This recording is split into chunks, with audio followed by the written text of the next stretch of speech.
Hi guys, this is Andrea Nadwa and welcome back to my YouTube channel. Look into my eyes and show me your adventures I haven't seen. Taking all the life, it hits the spot. Walking on fantasy. So, ayan guys, ngayon ay uuwi ako sa amin at ipapakita ko kung paano ako uuwi at kung ano yung mga kailangan para umuwi at kung may trabaho ka naman ay kung ano naman yung kailangan mo para pabalik. Para wala kang problema, papunta at pabalik, di ba? So, ayan guys, I gotta go dahil dadaanan ko pa yung certificate of employment ko kay Doc. I'll see you later guys. Bye!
Guys, nakabili na ako ng baboy tsaka tinapay at papunta na ako kila Doc. Dito nakita naman siya. Papunta na ako kila Doc. Sige guys, kita na lang tayo mamaya pagbalik ko. Mag-aantay pa ako ng sasakyan. Bye guys.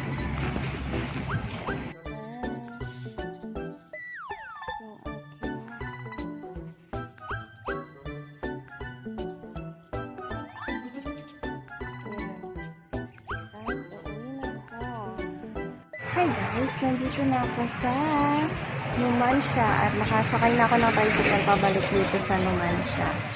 At nandito ako sa may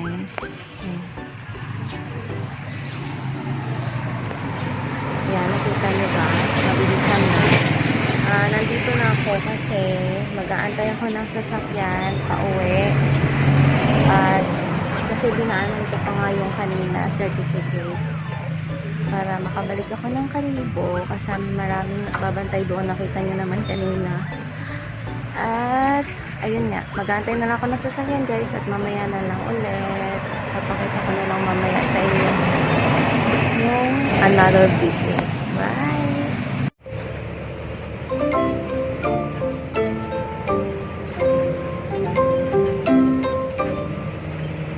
Hi guys, nandito na ako sa sasakyan at konti lang yung pasahero. Tingnan nyo. Yan. At mayroong dalawa sa harap.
Hi guys, nandito na ako sa amin at ngayon ay pupunta ako, kukuha ako ng travel pass pabalik ng Kalibo at nakakain na ako. Mainit, nakakain na ako. Naglalakad ako ngayon dito. Yan, pupunta sa bahay nila Bonbon. Nagdadaan ako doon. Hindi ko alam kung nandyan siya. Yan. Bon!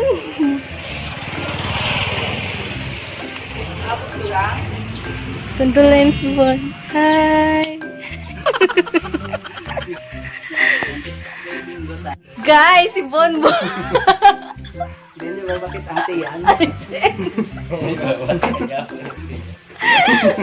Ayun guys, Bon, ipalabas mo na yung channel mo. Churan! Ayan! So, ayan guys, si Bonbon, subscribe to his YouTube channel and Animation. And, ayan guys, nakapag na kami storytelling and wala lang, usap-usap yon. At namasyal ako dito sa bahay nilang maganda. Magandang maraming lumot. Okay guys, ayan, uwi na ako guys sa bahay namin at babalik na ako ng Kalibo kasi kailangan ko nang bumalik. Bon, bye-bye na ikaw, Bon. Bye. Bye. Guys, balik na ako ng Kalibo.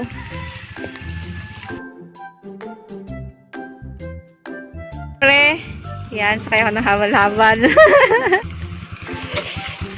Panako! Panako! Prank call. Prank. Dahan yang nunga. Bye lang! Guys, balik na ako ng Kalibo. Driver ko. Sakay ako ng habal-habal. At dadaan ako sa kabila. Doon ako sa kabila. Dadaan sa may Dagitan. Kasi wala nang sasakyan na galing dito sa kabila, sa Malinaw. At doon ako dadaan sa Dagitan. So ayan guys, kita-kita na ulit sa Kalibo. Bye!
sasakyan. Motor ako. Hi guys! Nandito na ako sa Banga at ayan, nandito na ako sa terminal ng sasakyan. And eto yung sinakyan kong motor. Naghahanap sila ng sukli. So, mamaya na lang ulit. Hey guys! I'm here na sa boarding house and alam nyo ba guys, ang mahal-mahal talaga ng pamasahe. Kawawa naman ako. So, alam nyo ba guys, na yung kailangan, pag pauwi, okay lang siya, pero mas komportable ako kasi meron akong ID na taga doon ako. Pag pauwi, pag lalabas ka ng Kalibo. Pero, pag papasok ka ng Kalibo, kasi bumalik din ako agad, buti na lang nakakuha ako ng travel pass. And then, kinuha ko din kay Doc yung aking pinakita kanina na yan, certificate. Ayan, certificate. And, yun nga, kasi kailangan talaga siya. Buti na lang. Sabi ko, eto lang yung ipapakita kong certificate. Buti na lang nakakuha ako ng travel pass at eto siya, sample. Ilalagay ko na lang dyan kasi hindi ko siya napicturan. So, eto lang yung sample kasi pinapicturan ko lang siya. Ipapakita ko. And, una muna, pinakita ko yung travel pass ko. So, after that, tatanungin ka kung ano yung gagawin mo sa Kalibo. Syempre yung iba meron silang bibilhin, ganon. Pero ako talaga, syempre dito ako nakatira. Sa ngayon, dito ako nakatira sa Kalibo. At syempre meron kaming boarding house dito. At ayun nga, kailangan ko din bumalik dito. At nung pinakita ko na yung travel pass ko, sabi niya, anong gagawin mo? Sabi ko, anong gagawin mo sa Kalibo? Sabi ko, may work ako. Ano yung work mo, ma'am? Sabi niya. Marami kasi silang lumalapit sa L3 para mas mabilis yung... L3 ba yun? Kalimutan ko na. Kasi para mas mabilis yung takbo ng para mabilis lang yung pagtingin. Yung iba naman, may pinakita naman sila pero hindi ko na nabidyohan kasi nanonood ako ng YouTube noon sa sasakyan kasi para hindi ako maboard. Tapos, ayun na nga. Sabi ko, may work ako. Hinanap yung ID ko. Pero wala pa akong ID kasi. Wala pa akong ID. So, importante talaga yung ID. And kung wala kang mapakitang ID, eto yung ipapakita mo. Yung Certificate of Employment sa kanila. Yan yung ipapakita mo. So, yung Certificate of Employment pala ay walang validity. Anytime siya pwedeng gamitin. Pero yung akin kasi meron siyang date kung kailan ko ginamit. Pero pwede rin pala naman yan na walang validity. And then, siguro mga 1 month or 1 year, ganon. Hindi ko alam. Pero, yung travel pass ko kasi valid siya for 1 day lang. Ginamit mo siya ngayong araw mo lang siya pwedeng gamitin. Ganon. At hanggang ngayong araw lang siya. Bukas hindi na pwede. If ever na uuwi, halimbawa, pupunta ka ng Kalibo, kukuhain nila yon kasi yung valid nun, 1 araw lang. At tapos, kukuhain nila yon wala ka nang hawak na travel pass. So, nakapasok ka na ng Kalibo. And then, pag umuwi ka ulit doon, pagbalik ulit, kukuha ka na naman ulit sa secretary ng barangay ninyo ng travel pass para makabalik ulit sa Kalibo. Pero make sure na meron kayong dalang ID ng trabaho nyo at kung wala naman kayong ID, meron kayong Certificate of Employment. So, ayun guys, kaya nakapasok ako ulit. So, mabait naman yung mga nag-checkpoint. Ayan, mabait naman sila, kausapin nyo lang ng maayos. So, yung pauwi naman guys, yung umuwi ako kanina, lalabas ako ng Kalibo. Dumaan pa kasi ako sa Numancia. Yung iniisip ko kanina, baka hindi ako makalusot doon sa Numancia kasi kukunin ko pa nga yung Certificate of Employment ko. Wala pa akong hawak.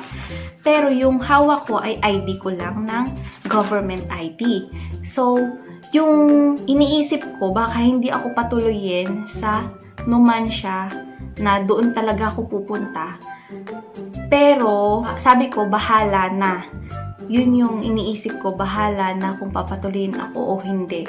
Pero trinay ko siya. Tinanong ko naman sa tricycle, syempre nag-tricycle ako papuntang Numancia. Tapos, tinanong ko sa tricycle ko, sabi ko, Manong, meron bang checkpoint palabas ng Kalibo? Kasi naghahanap pa sila. Sabi ko kasi, kukuhaan ko pa lang yung certificate of employment ko. At yun, wala naman, sabi naman ng tricycle driver, wala naman daw checkpoint palabas ng, merong checkpoint, pero sa mga motor siguro or iba. And then, yung palabas kasi ng Kalibo, meron siyang checkpoint, pero hindi naman pinapatigil. Ganon. Pero makakalabas ka ng Kalibo. Yung poproblemahin mo lang ay kung paano ka ulit makakapasok ng Kalibo pag nakalabas ka na ng Kalibo. So, yun. Pwede rin na kumuha ka ng travel pass na kailangan mong lumabas ng Kalibo, tapos babalik ka ulit. Ganon. Pwede yun. Pero, kung yung sa sitwasyon ko naman na uuwi ako doon sa baryo namin at babalik ako, so makakauwi din naman ako. Tapos nakalusot din ako sa Numancia. Hindi naman nakalusot kasi wala namang checkpoint doon. Tapos nakuha ko eto yung pinaka-importante sa lahat, certificate of employment, and yun, nakaantay pa nga ako ng sasakyan. Ayan. At nung pabalik na, yun, pinakita ko yung travel pass ko, tapos kinuha yung travel pass ko, tapos pinakita ko itong certificate of employment na pwede akong pumasok na kasi wala pa akong ID. So, ayun. Kung wala kang ID, certificate of employment lang yung gagamitin mo.